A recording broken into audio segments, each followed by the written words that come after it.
Assalamualaikum warahmatullahi wabarakatuh. Perkenalkan, nama saya Rais Amar Budiman dengan NIM 2924016 dari program studi Informatika UIN Syekh Jamil Jambe Bukit Tinggi. Ingin menerangkan materi tentang klasifikasi komputer yang merupakan bagian dari materi pengantar teknologi informasi sebagai bentuk untuk penyelesaian nilai remedi UAS semester 1. Klasifikasi komputer terbagi dari 5 bagian. Yang pertama yaitu jenis komputer berdasarkan data yang diolah.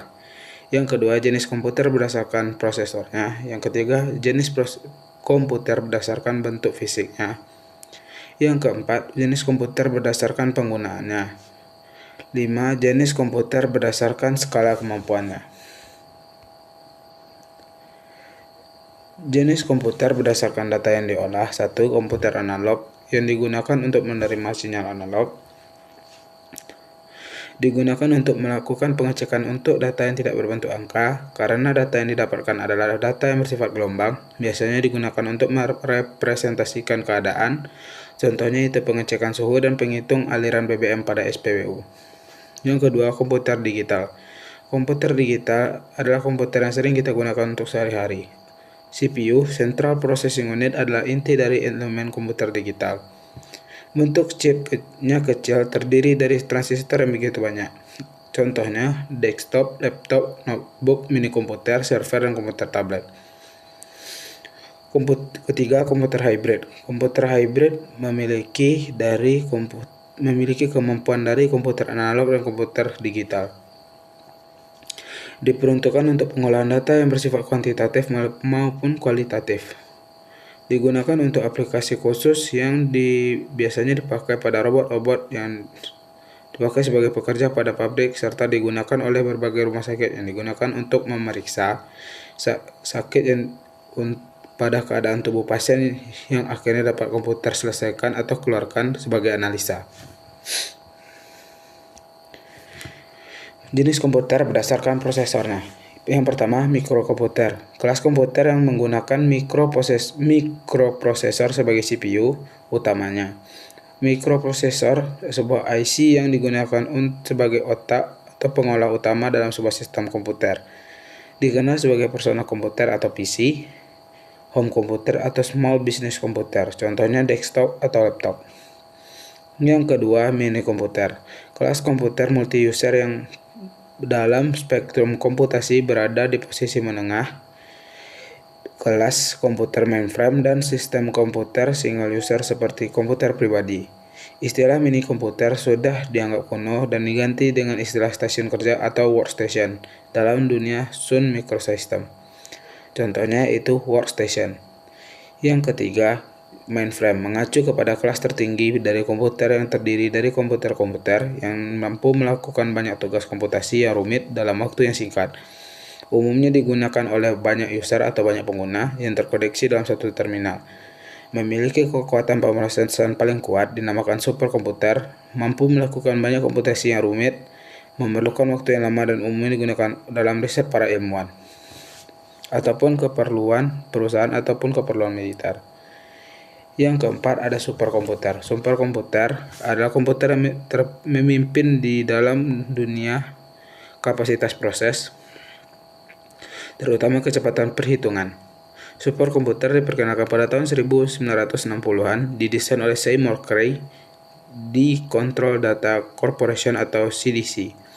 Memimpin di pasaran tahun 1970-an sampai Cray berhenti untuk membentuk perusahaannya sendiri, yaitu Cray Research.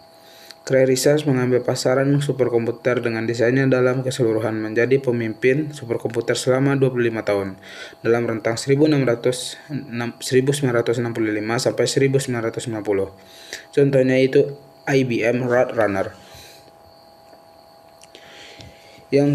Yang ketiga, jenis komputer berdasarkan bentuk fisiknya. Yang pertama, komputer desktop, ciri-cirinya ukuran fisiknya lumayan kecil. Biasanya cocok diletakkan di atas meja. Bahkan sekarang dikembangkan untuk bentuk komputer desktop yang semakin tipis atau dikenal dengan desktop slim. Bentuk desktop ini dilengkapi dengan banyak ruang yang disebut expansion slot. Contohnya itu komputer desktop. Yang kedua, komputer tower. Ciri-cirinya ukuran fisiknya relatif lebih besar, cocok diletakkan di samping atau di atas meja, memiliki ruang expansion slot yang lebih banyak. Yang ketiga, komputer laptop. Komputer dengan ukuran fisik yang dapat dipangku, ukurannya lebih kecil dari komputer portable, semua komponennya dibuat menyatu. Yang keempat, komputer portable. Fisik atau ukurannya lebih sedikit kecil pada desktop dan tower. Bagian-bagiannya dijadikan satu agar mudah dibawa kemana-mana. Jenis komputer ini diciptakan untuk orang-orang yang sering berpindah-pindah atau bekerja di lapangan. Yang terakhir, ciri-cirinya secara bebas portable, artinya mudah dibawa-bawa. Yang kelima, komputer notebook. Sesuai dengan jenisnya, ukuran fisik komputer ini sebesar dengan notebook. Bentuk dan ukurannya hampir sama dengan komputer laptop. Yang keenam, komputer subnotebook.